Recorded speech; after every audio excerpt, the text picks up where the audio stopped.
থেকে এদিক ওদিক ছুটছি শুধু তেলের জন্য। কোনো পাম্পে তেল নাই, দেখি আজ তেল পাই কিনা। এই তো এই হলো বাংলাদেশের অবস্থা। সকাল থেকেই অকটেন খোঁজা শুরু করছি। অবলাস্টে মানিকগঞ্জ বাটুলি পাম্পে পাইছি, কিন্তু যে অবস্থা মনে হয় না অয়েল নিতে পারবো আজকে। গাড়িটা কেনার পর থেকে বাংলাদেশে তেলের সমস্যা, যেখানে যাই সেখানে তেল নাই। তারপরও লাইন ধরে আছি, যদি তেল মেলে আর কি ভাগ্যে।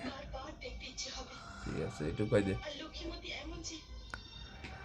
এই দেখেন কি অবস্থা, প্রায় 1 থেকে 2 ঘন্টা ধরে দাঁড়িয়ে আছি তেলের জন্য।